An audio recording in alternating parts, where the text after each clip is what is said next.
Hello बच्चों, 9th science class में आपका स्वागत है।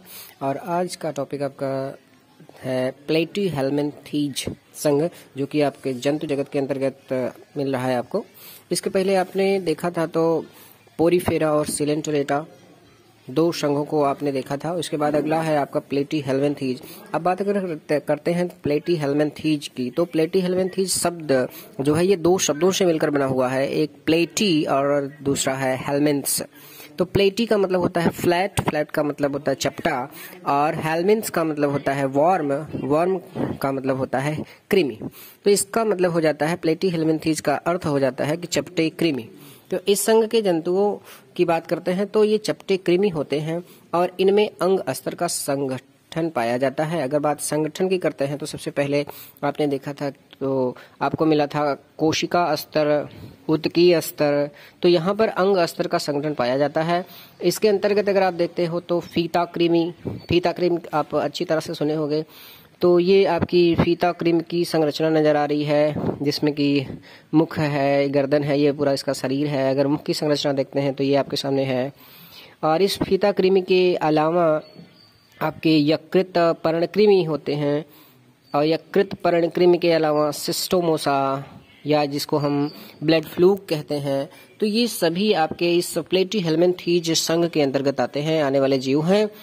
तो ये प्लेटीहेल्मिन्थेज संघ था। और इसके बाद अगर हम बात करते हैं तो आपका नीमेटोडा संघ आता है।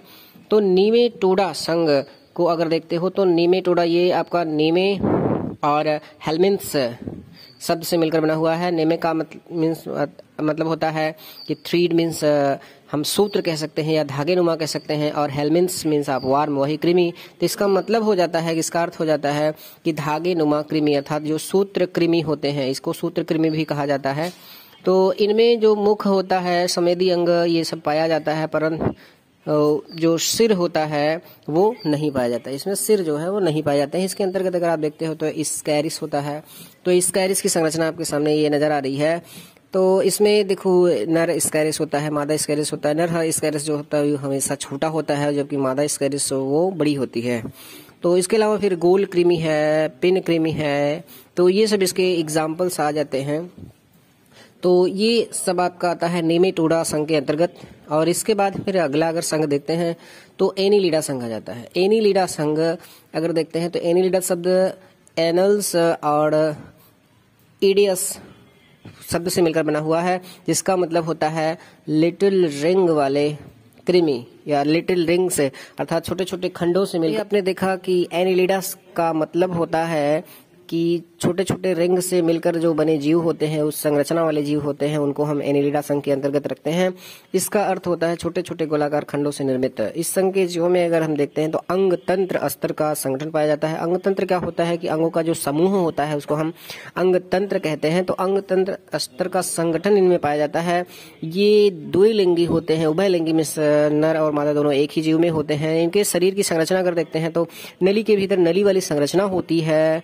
और ये जैसे आपको इसका सिंपल एग्जांपल आपका केंचुआ होता है, तो ये केंचुआ आपके सामने दिख रहा है फिगर पर।